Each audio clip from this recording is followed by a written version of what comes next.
Amin. Shalom. Karena dulu dari kasih dalam Tuhan, kalau kita melihat sejarah Israel, ya, sejarah Israel itu dari sejak dia menjadi budak di Mesir selama 430 tahun. Lalu setelah 430 tahun sesuai dengan janji dan rencana Allah, mereka dibawa masuk ke tanah perjanjian. Dan sebelum masuk ke tanah perjanjian, mereka ada di padang gurun selama 40 tahun. Dan setelah mereka masuk tanah perjanjian, dan itu adalah kerajaan atau tanah perjanjian yang dijanjikan oleh Allah kepada bangsa pilihan. Itu khusus, disediakan khusus. Tidak ada bangsa di dunia ini dimanapun juga yang diberikan janji yang demikian luar biasa, yaitu diberikan satu negara. Saudara, kita tahu setelah mereka masuk tanah perjanjian, mereka tinggal di sana. Lalu mereka menjadikan Allah itu sebagai raja mereka. Tapi tidak lama kemudian mereka menolak Allah menjadi rajanya. Dan mereka minta agar Allah memberikan seorang raja manusia seperti itu. Dan akhirnya Allah dengan sedih hati diberikanlah Saul. Dan Saul itu yang memilih adalah bangsa Israel, bukan Allah. Allah tidak memilih Saul jadi raja, tapi bangsa Israel yang memilih Saul jadi raja. Lalu setelah itu kita lihat sejarahnya bagaimana Saul akhirnya juga melawan Allah, tidak menghormati Allah. Dan selanjutnya Allah baru memilih raja kedua, yaitu Daud. Dan Daud adalah raja yang Allah pilih. Kenapa Daud raja yang Allah pilih? Sebab Allah tahu hatinya Daud. Allah tahu ketika Daud menjadi raja, tetap Daud mengedepankan. Perhatikan saudara, Daud walaupun menjadi raja selama 40 tahun, dia tetap mengedepankan Allah itu rajanya. Dia hanya sebagai pembantu. Itu posisi Daud beda. Maka oleh sebab itu Allah begitu berkenan kepada Daud. Dan setelah berpindah ke Raja Salomo, kita tahu Salomo juga berkuasa kurang lebih 40 tahun. Dan jatuh dalam dosa penyembahan berhala karena istrinya banyak, saudara, ya. Nah, sejak itulah bangsa Israel jatuh bangun dalam dosa. Israel punya sejarah yang sebetulnya indah di mata Tuhan karena itu janji Tuhan. Tapi faktanya Israel menjadi negara yang kelam, negara yang hitam, negara yang jatuh bangun, negara yang setelah dibebaskan dari perbudakan di tanah Mesir menjadi budak kembali. Dan setelah menjadi budak kembali, kita tahu singkat cerita bangsa Israel dicerai beraikan ke seluruh pelosok dunia. Dan terakhir kita tahu di tahun 40-an kalau tidak salah ya, di mana bangsa Israel 6 juta jiwa dibunuh oleh Hitler. Ini bangsa pilihan, saudara. Punya sejarah kelam. Dan kalau kita pelajari tentang sejarah Israel di Alkitab, kita pelajari sejarah perjanjian lama ini, kita hanya menemukan satu poin. Yaitu apa? Bangsa Israel tidak menghormati hari Sabat. Tidak menghormati hari Sabat. Itu yang terjadi. Dan itu sejarah dan fakta. Kalau saya mau kupas tentang ini, saudara, waktunya sangat lama sekali. Tapi saya garis besarnya bangsa Israel menjadi bangsa yang kelam, bangsa yang akhirnya dicerai beraikan ke seluruh pelosok dunia. Dan baru tahun 40-an mereka dikembalikan ke negaranya. Dan sekarang pun masih banyak sisa-sisa bangsa Israel di negara-negara lain. Itu akibat apa? Sekali lagi saya katakan, akibat mereka tidak menghormati hari Sabat. Itu penyebabnya. Saudara, jadi hari Sabat itu sesuatu yang penting harus kita pahami, harus kita mengerti. Dan seperti waktu lalu saya katakan, 10 perintah Allah, hukum yang keempat, ini relasi kita dengan Allah, Allah dengan kita, di mana kita mengasihi Allah sepenuhnya. Ini hukum yang keempat, ini hukum final. untuk kita mengasihi Allah. Dan mengasihi Allah dalam hal konteks ini, saudara, tentunya adalah kasih yang diaplikasikan kepada pada momen, maksudnya momen hari Sabat. Maka dari itu Sabat itu tetap berlaku sampai Tuhan datang yang kali kedua. Jadi Sabat itu nggak dihapus, saudara. Tapi kita memahami Sabat secara perjanjian baru dilihat dari zaman juga, kita tidak lagi terpatok dengan harinya, tapi esensi Sabat itu tetap ada. Esensi itu tetap ada. Bangsa Israel bukan tidak melakukan Sabat, saudara. Mereka tetap setia pada hari Sabat. Setiap 3 tahun, setiap setahun dalam 3 kali mereka datang ke bait Allah. Dan setiap hari mereka datang membawa korban persembahan kepada Allah. Mereka tetap melakukan ibadah-ibadah yang ditentukan oleh Taurat Musa. Jadi mereka bukan tidak melakukan Sabat, saudara. Tapi kenapa tadi saya katakan mereka tidak menghormati hari Sabat, walaupun mereka melakukan Sabat itu secara ketat? Satu hal, karena mereka anggap Sabat itu menjadi satu rutinitas kebiasaan sebagai orang yang beragama. Allah nggak suka itu. Sehingga Allah katakan apa? Oke, kamu datang kepadaku membawa persembahan, memujiku, menyembah dan lain sebagainya. Tapi hatimu jauh dari aku. Saudara, setiap minggu kita ibadah di tempat ini. Jangan sampai kita ibadah di tempat ini hanya tubuh kita saja yang ibadah, tapi hati kita menjauh dari Tuhan. Buktinya apa? Bisa banyak sekali ketika kita ibadah, dengar khotbah, bla bla bla bla. Pulang hari Seninnya ditanya, hari Minggu khotbah apa? Oh bagus, gimana? Ya pokoknya bagus, tapi nggak ngerti, nggak dijalani, nggak diaplikasikan. Itu rutinitas. Percuma saudara datang ibadah setiap minggu, nggak ada artinya, saudara. Sungguh nggak ada artinya.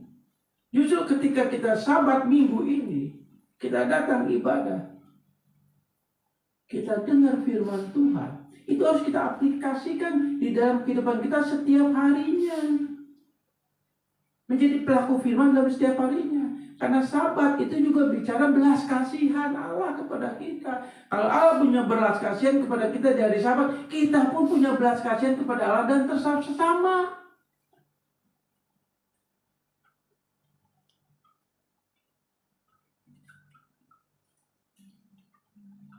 Bukan bangsa Israel itu tidak beribadah. Mereka beribadah. Mereka lakukan dengan ketat. Tapi tetap Allah membuang mereka. Kenapa? Karena hanya rutinitas yang mereka lakukan. Saya berharap di tempat ini, saudara, ibadah ini bukan main-main. Bukan karena keagamaan kita. Status saya Kristen, status saya pelayan Tuhan. Tidak. Tapi adakah kerinduan dalam hati kita? Mau datang menyembah, memuji, mendengar firman Tuhan, dan Tuhan saya mau lakukan firman-Mu, perintah-Mu. Nangkep. Jangan pulang habis ibadah lupa. Warna dunia muncul lagi dalam hidup kita. Itu yang terjadi kepada bangsa Israel. Jangan sampai, saudara, Tuhan datang yang kali kedua, dia katakan apa? Aku tidak kenal engkau. Hanyalah engkau membuat kejahatan. Karena sekarang kita tahu banyak anak-anak Tuhan terjebak dengan rutinitas gereja yang mewah, yang wah gitu. Di gereja luar biasa, tapi dalam keseharian warna rohani saudara itu hilang. Tidak sama, dia berbeda dengan warna dunia ini, saudara. Nah itu yang dialami bangsa Israel. Jadi Sabat begitu khusus, saudara. Ya, kita akan lihat ya. Ini hukum keempat dari 10 perintah. Dan ini yang terakhir saya khotbahkan. 10 perintah. Nanti hukum kelima sampai ke 10 lain waktu lah. Kalau saya ada waktu nanti ya kita akan kupas. Hormati ayah ibumu dan lain sebagainya. Jangan membunuh dan lain sebagainya. Jangan berzina, jangan berdusta. Nanti saya bawakan, saudara. Kita cukup sampai hukum keempat ini saja, saudara ya. Oke, lanjut. Keluaran 20 ayat 8 sampai 11. Demikian firman Tuhan. 6 hari lamanya engkau akan bekerja dan melakukan segala pekerjaanmu. Tetapi hari ketujuh adalah hari Sabat Tuhan Allahmu, maka jangan melakukan sesuatu pekerjaan engkau atau anakmu laki-laki atau anakmu perempuan atau hambamu laki-laki atau hambamu perempuan atau hewanmu atau orang asing di tempat kediamanmu. Sebab 6 hari lamanya Tuhan menjadikan langit dan bumi, laut dengan segala isinya. Dan dia berhenti pada hari ketujuh. Itulah sebabnya Tuhan memberkati hari Sabat dan menguduskannya. Nah, saudara perhatikan ini. Yang pertama, hari Sabat itu punya esensi kita bersekutu dengan Allah. Jadi Allah membuat hari Sabat itu menjadi hari khusus untuk kita datang fokus kepada Allah. Fokus kepada Allah. Demikian juga dengan ibadah ini, Allah ingin kita fokus kepada Allah. Tapi fokus bukan hanya seperti bangsa Israel, fokus di hari Sabatnya. Tapi dari Senin sampai hari Minggunya mereka tidak fokus kepada Allah. Nggak fokus dalam kesehariannya, saudara. Itu yang Allah murka, itu yang Allah nggak suka. Demikian juga kita fokus kepada Allah. Bukan hari Minggu ini ibadah 2 jam. Tapi dalam keseharian kita, apakah kita fokus kepada Allah atau tidak?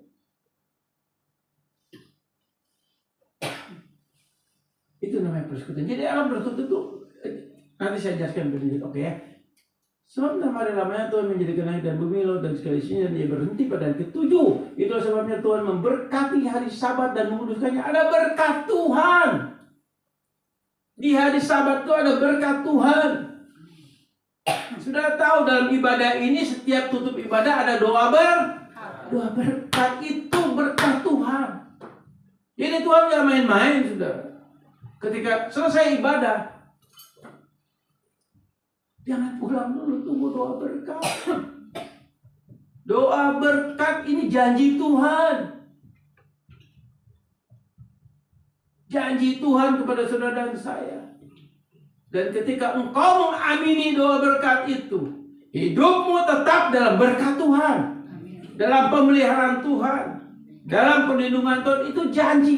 Sebab kita sebagai anak Tuhan itu hidup dengan janji Tuhan. Hidup berjalan dalam janji Tuhan. Dan janji Tuhan itu ya dan amin. Ya. Tuhan memberkati hari Sabat dan menguduskannya. Dalam ibadah atau persekutuan dengan Allah pasti ada berkat yang sudah disediakan, ya, disahkan sejak awal penciptaan. Itu janji Tuhan, penyertaan Tuhan dan lain sebagainya.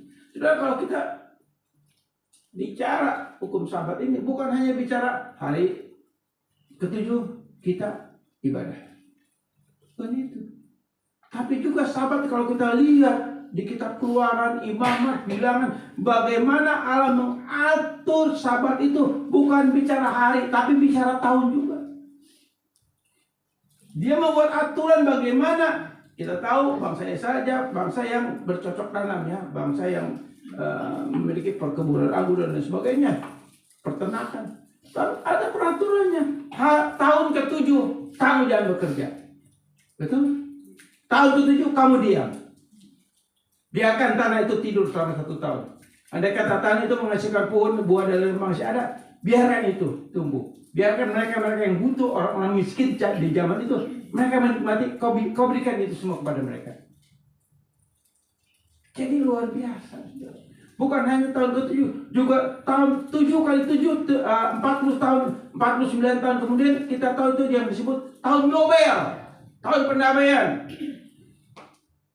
Itu juga bicara Sabat. Saudara, kalau kita bicara Sabat itu luas kan, tapi waktunya kan secara garis besar. Jadi artinya apa? Sabat menjadi pusat iman saudara dan saya. Sebab Sabat di Sabat itu kita hanya berpusat kepada Allah kita.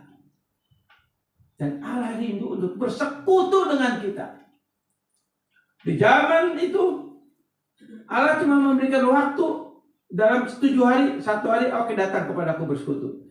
Tapi di dalam zaman anugerah, persekutuan dengan Allah tidak 1 minggu 1 hari, tapi setiap hari kita bersekutu dengan Allah. Berubah lagi hukum anugerah.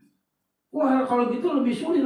Ya memang lebih ketat karena Allah ingin terus berceramah dengan kita. Allah ingin tetap kita bersama Dia. Itu kerinduan Allah. Nanti saya jelaskan lebih lanjut. Oke, lanjut.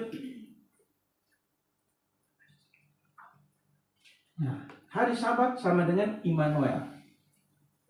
Ya, hari Sabat itu sama dengan Immanuel. Tentu semua saudara tahu arti Immanuel apa? Allah menyertai. Ya, Allah menyertai kita, Allah beserta kita. Itu Sabat. Itu Sabat.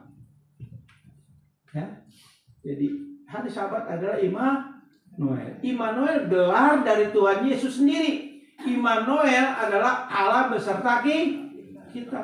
Arti lain daripada arti lain Allah selalu ada bersama kita. Ada suasana sorga, ada pujian dan penyembahan, ada keintiman, ada ibadah, dan ada saat teduh setiap saat. Hal ini sudah memanifestasikan Sabat dalam konsep hukum anugerah. Jadi di dalam Sabat bukan hanya hari Minggu kita datang ibadah esensinya ya, sebab Sabat tetap itu adalah nama hari dari bahasa Ibrani hari ketujuh. Kalau kayak kita hari Sabtu, nah Ibraninya itu hari Sabat. Nah, seperti itu ya. Jadi setiap hari ada suasana surgawi dalam hidup saudara dan saya. Ada damai sejahtera dan sukacita. Di dalam kitab Amsal dikatakan, sukacita yang dari Roh Kudus adalah sukacita yang kudus, dan sukacita yang kudus itu ada pada saudara dan saya karena ada Roh Allah, ada Roh Kudus di dalam diri kita. Berarti setiap hari ada sukacita surgawi dalam hidup saudara dan saya. Dan ini harusnya ada. Walaupun kita dalam pergumulan hidup ini nggak mungkin, nggak. Selama kita hidup kita pasti punya banyak masalah, banyak persoalan, banyak pergumulan, banyak kesusahan yang kita alami. Itu pasti karena kita hidup masih di dalam dunia yang sudah jatuh dalam dosa, dunia yang sudah dikuasai oleh iblis. Waktu kronos, waktu yang jahat juga sudah dikuasai oleh iblis. Kita ada di dalamnya, otomatis setiap hari dalam kehidupan kita akan selalu kita menghadapi masalah-masalah, mungkin masalah pribadi, masalah keluarga, masalah usaha, masalah pekerjaan, atau lingkungan kita. Itu selalu ada. Dan itu ada, karena apa? Karena memang kita diizinkan Tuhan, kita ada di dalamnya. Lalu apakah kita tidak terpengaruh? Sangat terpengaruh. Sangat terpengaruh. Karena di dalam tubuh daging kita masih ada terminal dosa. Di dalam diri saudara dan saya masih ada terminal dosa. Terminal dosa itu terminalnya iblis. Ini ada. Jadi jangan sudah berpikir, wah saya sudah suci dan kudus. Betul, tapi roh saudara, tapi natur daging saudara tetap berdosa. Maka dari itu natur daging kita akan mengalami kematian. Sebab Yesus mati di kayu salib untuk natur roh kita, bukan untuk natur daging kita. Jadi karena sumber dosa masih ada di dalam natur daging, otomatis sumber dosa ini efeknya adalah kepada lingkungan kita, keadaan ekonomi, pekerjaan apa. Itu kadang-kadang kita terpengaruh. Wajar karena natur daging kita masih natur yang berdosa. Jadi ada hubungan. Jadi saudara kesal, marah, keki, apa, nggak apa-apa, nggak dosa. Dalam arti kata, kalau engkau bertobat. Maka itu pertobatan itu bukan seminggu sekali, tapi setiap engkau jatuh dalam dosa, engkau bertobat. Jadi pertobatan itu satu hari mungkin bisa 5, 10, tergantung saudara jatuh dalam dosanya. Itu pasti, saudara. Kita harus sadari ini hukum. Upos, kita ada di bawah hukum. Ya, jadi lalu suasana surga di dalam hidup kita apa ya? Enggak. Karena Roh Kudus itu sudah ada di dalam roh kita. Suasana surga sudah ada. Kehidupan surgawi itu udah ada dan itu enggak akan hilang.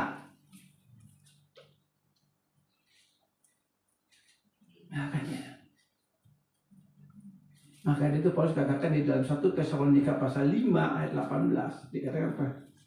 Mulai dari ayat 16. Bersukacitalah senantiasa, tetaplah berdoa, mengucap syukurlah dalam segala hal. Itu pintar kau. Nah itu suasana surga. Bersukacitalah senantiasa, artinya terus kita bersuka cita. Tetaplah berdoa. Kita tetap berdoa. Kenapa kita harus bersukacita? Karena memang ada roh sukacita di dalam natur roh kita, di mana ini selalu ada dan mewarnai, mengimpartasi lewat hidup kita. Tetap berdoa, kenapa? Sebab kita selalu mengandalkan dan berharap kepada Tuhan. Selalu bersandar kepada Tuhan, yaitu lewat doa. Dan mengucap syukur dalam segala hal, berarti dalam segala keadaan kita mengucap syukur. Sebab apa? Kita punya suasana surga. Lalu kalau gitu nggak pernah bersungut-sungut, kata siapa? Masih bisa kita bersungut-sungut, belum masih bisa karena kita masih hidup dalam daging. Tapi suasana surga harusnya mendominasi kehidupan kita. Caranya gimana sih? Sedangkan faktanya seringkali kan kita terbawa dengan lingkungan. Saudara, kemarin saya periksa mabok cucok. Saya ketipu, saudara. Ya, saya nggak malu, saudara, nggak apa-apa lah. Saya belum cerita sama istri saya. Tapi ini anggapnya saya bercerita sama istri saya juga. Jadi curhatnya sekalian ya. Saya ketipu, rekening saya kebobol, saudara. Habis duit saya. Mau lapor siapa, saudara? Coba. Itu bodohnya saya. Apa namanya? Ada WA, saya klik. Pinter, berhikmat. Katanya ada firman, ada, tapi kan saya masih dalam daging, saudara. Jadi kaki saya masih napak di tanah. Jadi masih bisa dibohongi, saudara. Puji Tuhan, nggak apa-apa, mengucap syukur. Mau gimana lagi, saudara? Mau marah? Ya saya yang bodoh. Akhirnya tunjuk. Makanya jangan kalau ada WA langsung blokir katanya.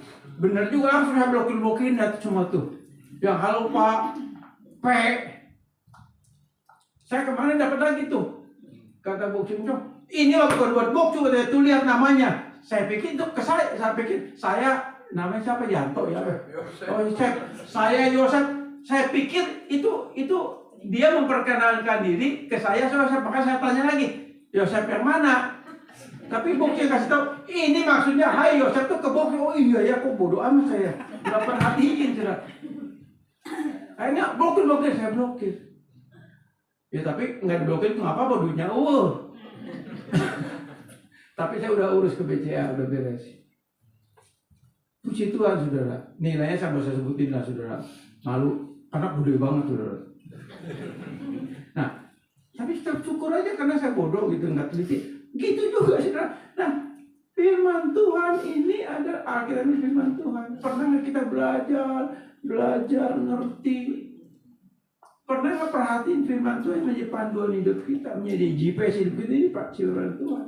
Saya aja kena ketipu, kena keblokir, bukan keblokir apa namanya. Pokoknya udahlah, rekeningnya kosong, udah gitu aja. Ya, tapi itu salah saya, saudara ya, bodohnya saya. Ucap syukur, saudara. Ya. Ada pujian dan penyembahan, artinya dalam sehari-hari kita selalu kita memuji Tuhan, memuliakan Tuhan, mengagungkan Tuhan, mengucap syukur itu adalah memuliakan Tuhan. Bukan hanya di gereja. Saya salut lah bapak-bapak sini ya. Sebetulnya itu masih dewasa muda lah. Mestinya bapak-bapak itu nih Pak Yono nih ya, tuh Pak Ala itu ya. Ayo Pak Uyang tuh ya. Siapa lagi, banyak masih yang tua-tua, saudara. Pak Puji itu ya, Pak Gunawan udah Pak Gunawan udah kali ya. Udah lah, Pak Gunawan baru berapa Pak? 30 ya? Hah? 17. Nggak apa-apa lah. Pak Yono, Pak Uyang, Pak Hedi, nanti Bu Panjaitan, ibu-ibunya ibu yang tua-tua. Semangatnya yang bosan Pak, dan tua, generasi yang masih maju. Ya, itu bagus. Masih pres yang muda banget. Oke ya. Nah lalu apalagi ini, ada ibadah dan ada saat teduh. Artinya ibadah kita ini ibadah itu bukan hanya dalam hari Minggu secara ritualnya, tapi kan di dalam Roma pasal 12 dikatakan apa? Ibadah sejati adalah mempersembahkan tubuh kita menjadi persembahan yang hidup dan berkenan kepada Allah. Persembahan yang hidup. Maksudnya apa? Kan tubuh kita tubuh berdosa. Maksudnya gini, hidup kita walaupun kita tubuh daging berdosa, tapi kan kita juga harus fokus untuk terus menata kehidupan kita untuk kita jadi pelaku firman, walaupun mungkin dalam sehari baru 1-2 poin. Yang 8 poinnya misalnya 10 poin, yang 8 poinnya misalnya hal yang berdosa, hal yang salah, hal mengikuti keinginan daging, tapi 2-nya mengikuti kehendak Tuhan. Itu udah poin, saudara. Itu udah dapat poin. Kayak saya beli kopi di Indomaret, saudara, itu ada poin. Kumpulin poin 10 dapat lagi tukar, kan gitu, saudara. Loh, ini poin itu. Sama kita juga punya poin kepada surga, saudara. Ya ini ilustrasi, jangan dianggap serius, saudara. Tapi boleh juga menjadi perenungan.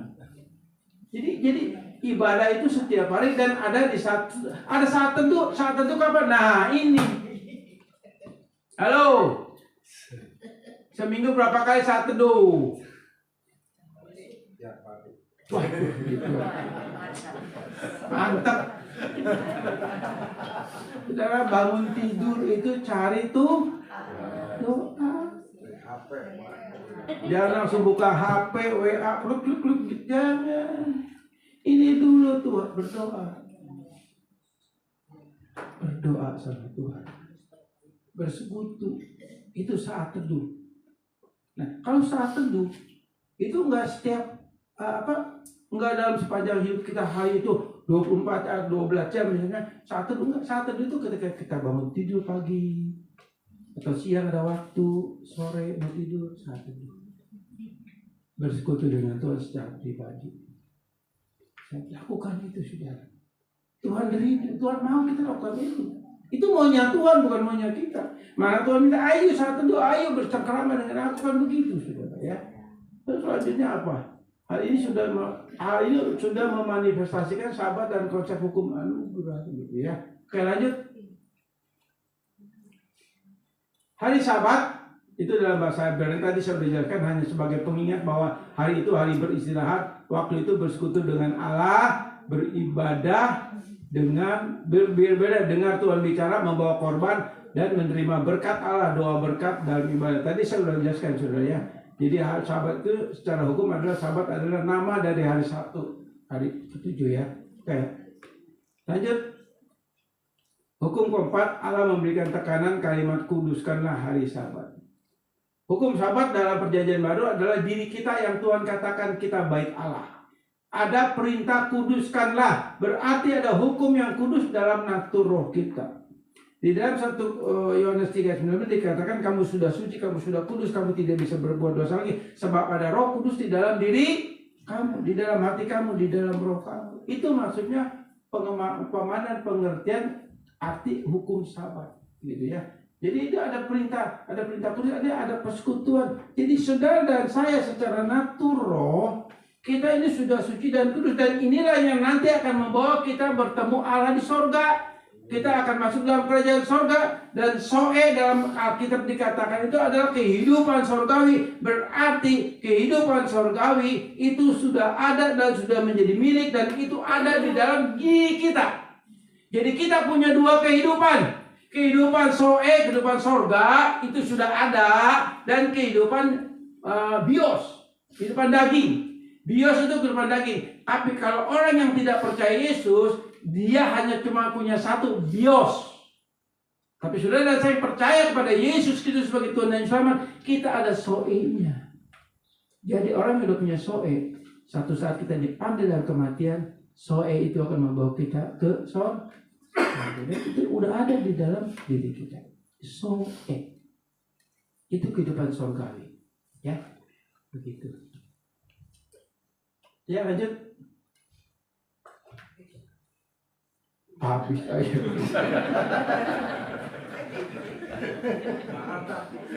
Dikatakan kita adalah Sabat itu artinya merujuk kepada diri kita. Artinya apa? Kita adalah bait Allah. Di dalam kita ada hukum Sabat yang kudus. relasi dengan Allah atau Immanuel. Allah beserta kita, Allah bersama kita. Immanuel sama dengan persekutuan, beribadah. Salah satu hal yang paling penting adalah sikap hati kita. Di dalam Matius 5 ayat 20, ayat 22, ayat 26 firman Tuhan katakan gini. Kalau kamu mau datang beribadah kepada Tuhan, ya seperti kita saat ini. Tapi ketika kita datang ibadah, kita punya ganjalan hati kita. Mungkin kita kesel sama si A, sama si B, kecewa sama si A, sama si B. Tuhan bilang apa? Pulang dulu, selesaikan dulu. Setelah selesai baru kamu datang lagi kepadaku. Itu sikap hati. Ayo, siapa di sini yang kesel sama si A, si B, kecewa, marah, benci bahkan? Datang dulu, selesaikan. Tapi konteksnya bukan berarti ini, oke. Kita bilang, Tuhan, saya mengampuni dia. Saya memberkati dia. Saya mengasihi dia. Selesaikan hati yang gak bagus itu. Di dalam hati kita. Selesaikan sudah. Jangan ada ganjilan. Tuhan gak mau. Sekalipun mungkin orang itu menyakiti kita, mengecewakan kita, tetap kita harus selesaikan itu. Jangan kita simpan sampah itu di dalam diri kita, di dalam hati kita. Kayak saya ketipu itu. Kesel. Kalau tahu orangnya benar saudara. Tapi Tuhan yang itu, ya udahlah. Masa saya nggak ini sih gitu kan? Ya udah. Siapapun orangnya saya nggak tahu. Tuhan saya mengampuni dia, saya memberkati dia. Selesai. Nggak pusing lagi. Gitu saudara. Walaupun jujur manusia daging kita masih tetap nggak bisa terima, tapi ya udahlah, mau apa lagi? Mau marah juga duit nggak balik, betul nggak? Udah, doain berkati. Harus lakukan itu, dan itu pergumulan. Nggak langsung casplang gitu, enggak, saudara. Kita bergumul dan akhirnya kita harus menang. Karena ada suasana sorgawi di dalam hati kita. Ada soe, ada sukacita. Gitu saudara. Ada firman di dalam diri kita. Jadi Immanuel itu Allah bersama kita. Ada relasi. Kita ini baiknya Allah. Kenapa kita baiknya Allah? Firman Tuhan dikatakan di dalam 1 Korintus 3 ayat 16. Firman Tuhan katakan apa? Rumah kamu, tubuhmu ada rumahnya Allah. Dan dikatakan selanjutnya apa? Siapa yang membinasakan rumah Allah, kamu akan dibinasakan. Allah nggak kompromi. Jadi Allah, di mata Allah hati hidup kita ini begitu berharga. Di mata Allah ini betul-betul kita ini rumahnya Tuhan. Rumahnya Tuhan. Dan Allah yang memilih dan menetapkan itu. Jadi bukan kita, Tuhan jadikan saya rumah Tuhan. Enggak. Tapi Allah yang memilih kita dan Allah mau tinggal di dalam diri kita. Dengan segala plus minusnya kita, Allah tahu. Apakah Allah nggak tahu kita orang berdosa? Apakah Allah nggak tahu bakal kedepannya nanti kita jatuh dalam dosa? Allah tahu. Tapi dengan kesadaran ilahinya, dia dengan penuh kasih, dia mau tinggal di dalam hidup kita. Itu anugerah. Itu anugerah. Apakah sudah nggak bersyukur? Dia saatnya tinggal bersama kita. Bahkan dijadikan tubuh kita rumahnya tuh Tuhan. Walaupun tubuh ini bejat, bobrok, berdosa, tapi dia mau tinggal. Dikatakan tubuhmu rumahnya tuh Tuhan. Jadi kita ini berharga di mata Tuhan. Walaupun Tuhan tahu satu saat tubuh daging ini akan kembali menjadi tanah dan debu. Tapi selama kita hidup, dia mau tinggal bersama kita. Tujuannya apa? Agar hidup kita hidup yang bisa memuliakan Tuhan setiap hari. Hidup yang memberkati, hidup yang jadi berkat. Jadi Allah yang memilih kita dan menjadikan kita rumahnya tuh Tuhan. Immanuel, Allah bersama kita, Allah hidup di dalam diri kita. Itulah sahabat yang sesungguhnya. Artinya ada persekutuan, bukan seminggu sekali, tapi persekutuan setiap langkah hidup kita, setiap detik napas kita. Dia selalu bersekutu dengan kita dan kita selalu bersekutu dengan dia. Jadi dimanapun saudara berada, dia ada bersama kita. Dimanapun saudara, dalam keadaan apapun. Maka dari itu kalau sudah mau berbuat dosalah, karena Allah tahu. Berarti sudah melibatkan Allah dalam dosamu. Dan Tubuhmu bait Allah. Mau dipakai untuk hal yang tidak baik? Halo? Mau dipakai ini dan itu? Halo? Sadari itu. Dia ada di dalam diri kita. Hormati, hargai dia. Karena dengan kesadaran Allah, dengan kesadaran ilahnya, dia mau tinggal di dalam diri. Itu haknya dia dan dia intervensi masuk. Apa nggak bangga, saudara? Apa nggak bangga? Kalau saudara misalnya menjadi kehormatan, misalnya diangkat anak, diadopsi oleh Bapak Presiden Prabowo, misalnya diadopsi, diumumkan si Denny adalah anak angkat saya secara hukum, gitu ya. Dan tentu anak angkat pun kalau diadopsi dapat warisan, saudara. Makanya kalau dia Pak Prabowo warisnya kan banyak gitu kan ya. Ini kan dalam mimpi, saudara. Nah, saudara, pasti orang tahu siapa saya. Wah, anaknya Pak Prabowo, nggak bisa macam-macam, saudara. Betul nggak? Nah, saya pun akan jaga diri. Hidup saya misalnya nggak benar, hidup saya suka begini dan begitu. Tapi karena saya sudah diangkat, saya tahu diri. Jangan sampai menyeret nama orang nomor satu. Berarti saya harus jaga nama baiknya beliau, betul nggak? Dari hidup saya yang dulu mungkin kacau urakan, tapi sekarang saya mulai memanage kehidupan saya. Karena menyandang di belakang nama saya Denny Prabowo misalnya. Misalnya sudah ada. Ya semoga aja khotbah ini didengar beliau dan itu nyata gitu ya. Nah, jadi ya kita akan hati-hati. Betul nggak? Karena ada nama Prabowo. Jangan sampai tercoreng karena sikap kita. Nah, apalagi kan Allah bersama kita, dia tinggal di dalam diri kita. Apakah nggak kita rasa hormat, rasa menjaga relasi kita dengan Allah, dengan kita, menjaga kekudusan hidup kita di dalam konsep daripada kekuatan dan kemampuan kita. Artinya kita kan punya target, kita punya level ya. Level kita ini nggak sama, saudara. Tapi kalau kita harus tahu bahwa kalau dia tinggal di dalam kita, berarti kita harus jaga dia. Saya percaya di sini hidupnya udah benar semua lah ya. Gitu.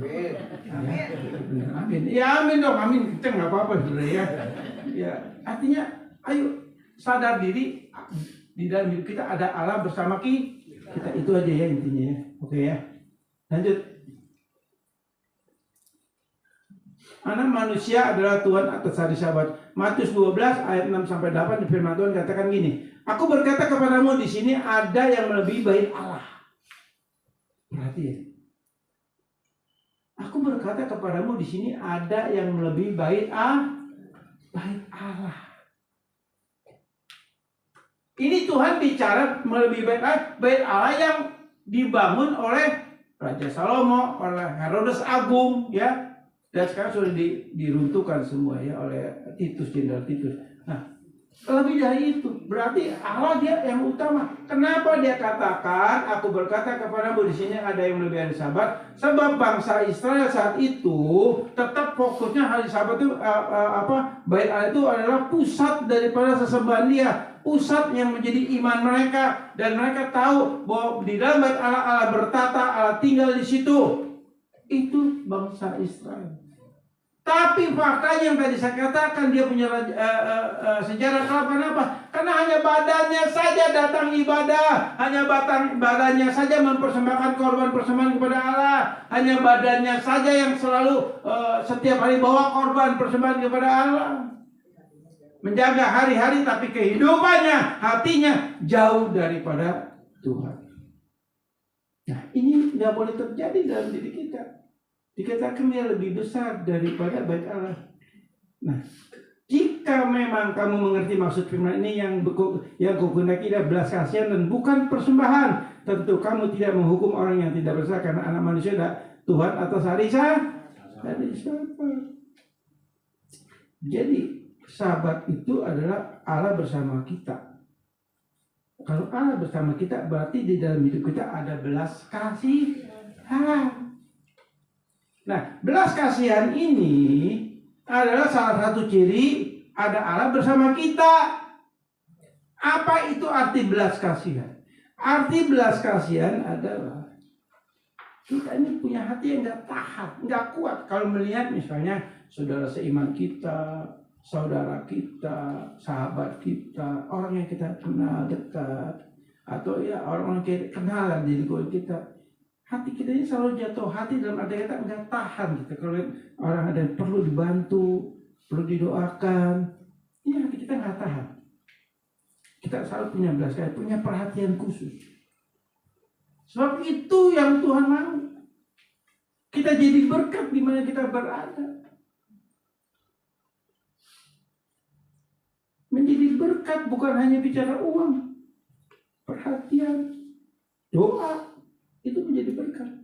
Saya bersyukur kemarin, ya, anak-anak muda di tempat ini, ya khususnya DP3 lah gitu ya, membawa Ibu Elisa ke klinik. Itu adalah belas kasihan. Itu adalah perhatian. Dan mari itu jaga terus di dalam kehidupan kita sebagai keluarga besar GKS. Kita saling memperhatikan, saling membangun satu dengan saya menopang. Jadi di dalam keluarga GKS saya minta jangan ada kelompok A, kelompok B, enggak ada. Kita satu dalam satu keluarga besar di dalam Tuhan. Saling membangun, saling memperhatikan, saling menopang satu dengan yang lain.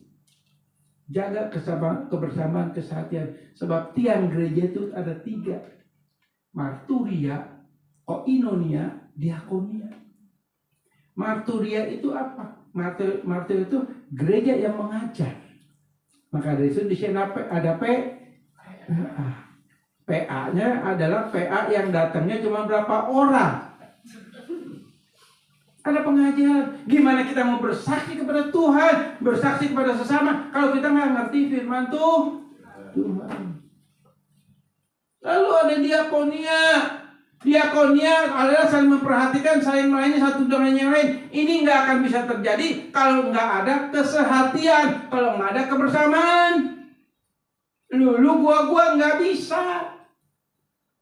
Kalau sudah baca di dalam Kisah Rasul pasal 2 ayat 42 sampai 47 bagaimana jemaat mula-mula dibangun dengan fondasi pengajaran, bagaimana jemaat mula-mula dibangun dengan pengajaran, dibangun dalam kasih Kristus sehingga mereka saling memperhatikan, saling membangun satu dengan yang lain, saling memberkati satu dengan yang lain, dan akhirnya apa? Ayat 47 banyak jiwa dibawa kepada Tuhan karena mereka orang-orang Yesus melihat betapa indahnya kebersamaan mereka.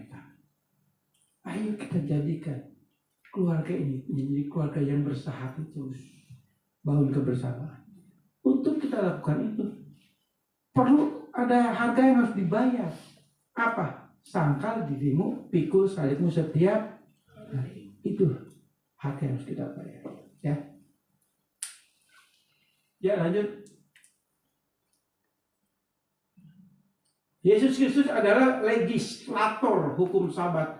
Atau artinya apa ya legislator? Legislator artinya dia yang membuat 10 hukum Allah dan semua firman yang tertulis di Alkitab. Jadi Alkitab ini isinya firman Tuhan termasuk 10 hukum Allah. Itu yang membuat, yang melakukan, yang memfirmankan adalah Yesus.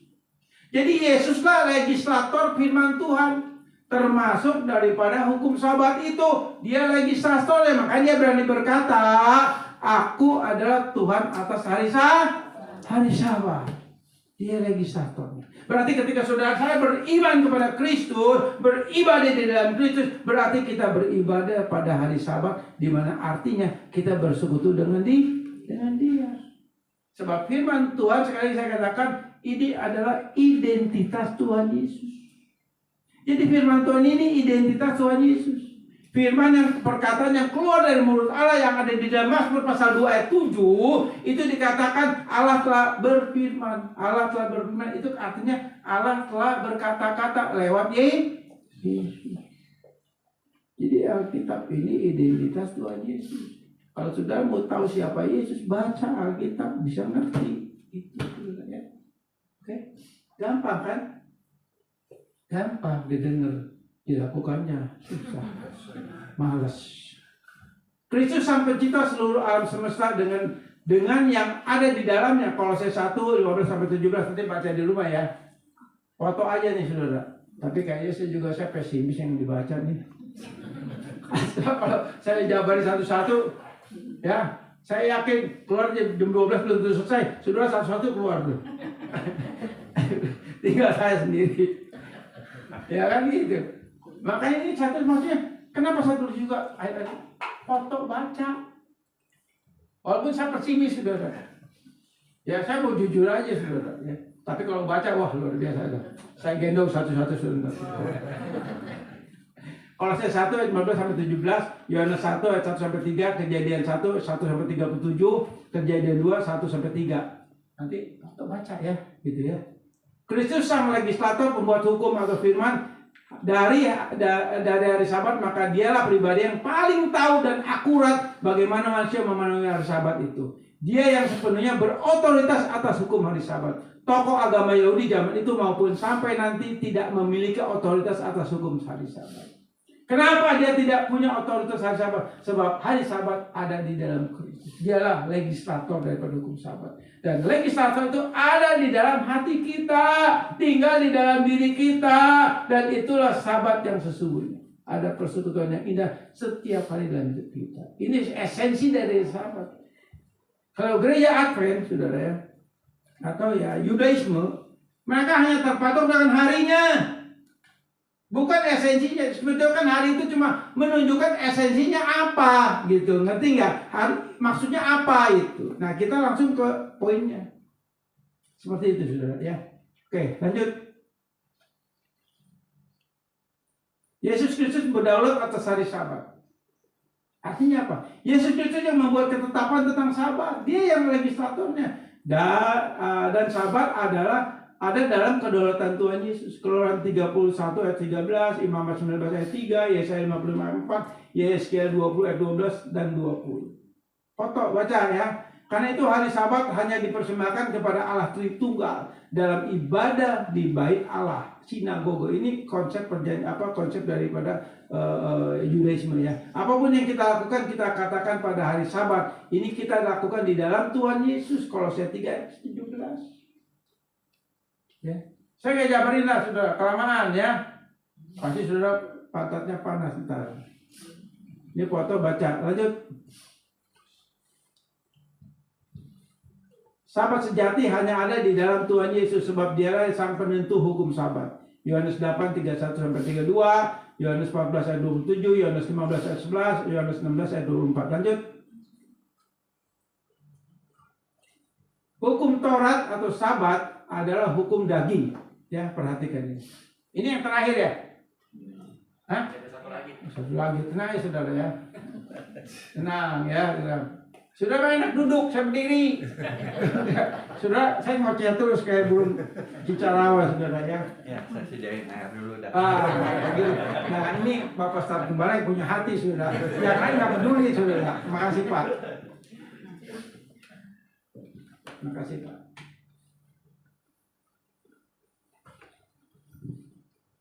Hukum Taurat atau Sabat adalah hukum daging.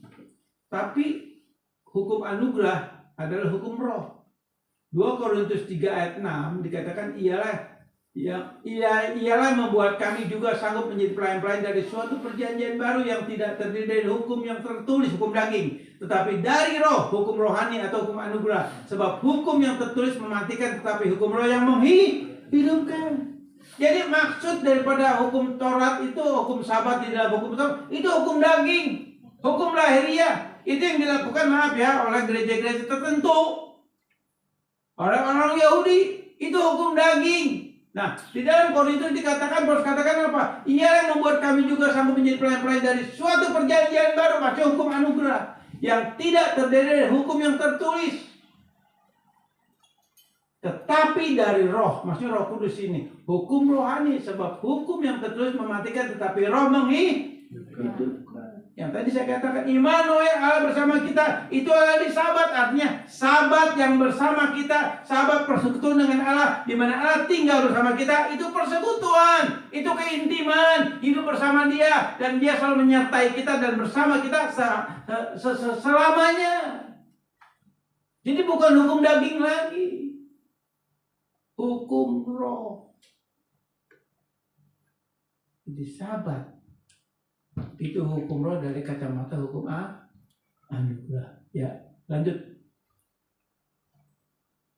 Nah ini terakhir ya. Nah terakhir kok. Biasanya terakhir tepuk tangan, sebenarnya semangat yang ngantuk, mantap lagi. 10 hukum adat tergenapi di dalam Tuhan Yesus. Tuhan Yesus sang legislator adalah Allah yang kekal dan tahun-tahun tidak berkesudahan. Nah, kekal itu dalam bahasa Ibrani disebut aion. Aion itu bukan mall yang di Detama, saudara. Ya, jangan salah ya. Ini jangan salah pemahami ya. Aion ini aion apanya? Ada waktu yang kekal, waktunya Allah. Nanti kita di surga itu waktu aion. Kita kan sekarang ini kronos. Waktu itu ada 4 sebetulnya. Kronos itu waktu yang terbatas ruang dan waktu, dan saat ini kronos sudah ada dalam kekuasaan si iblis. Ada lagi kairos. Kairos itu waktunya Tuhan, intervensi Tuhan itu kairos. Ya. Terjadinya kairos ketika Allah berintervensi di dunia ini. Itu kairos, waktu Tuhan. Ada lagi aion, itu waktunya Allah yang kekal. Jadi nggak berkesudahan, itu aion. Seperti itu ya. Nah, jadi tahun-tahunnya tidak berkesudahan. Ibrani 1 ayat 12, Ibrani 13 ayat 8. 10 hukum Allah dan seluruh firman yang tertulis dalam Alkitab adalah identitas Tuhan Yesus. Jadi dialah yang berkuasa atas hari Sabat. Kita sebagai anak-anak Allah bukan hamba atas hari Sabat, tetapi kita anak-anak Sabat di dalam Tuhan Yesus. Hukum Yohanes 1 ayat 12. Ya. Habis ya? Tuh, habis saudara. Saya mau jelasin lagi karena udah hampir 1 jam saudara. Ya, saya rasa cukup ya. Nanti saya sih berharap sekali lagi ayat-ayat yang ditulis ini dibaca sebagai referensi supaya saudara lebih mengerti tentang hukum Sabat. Saudara, 10 perintah Allah saya selesaikan hanya baru sampai hukum keempat. Sekali lagi saya katakan hukum kelima sampai hukum 10 nanti saya akan atur waktunya saudara. Karena kalau saya bawakan terus enggak kelar 1 tahun saudara untuk menjelaskan ini. Tapi 4 hal ini adalah menjelaskan tentang Matius 22 ayat 37 dan 38. Kasihlah Tuhan Allahmu dengan seluruh hati, jiwa, akal, budimu.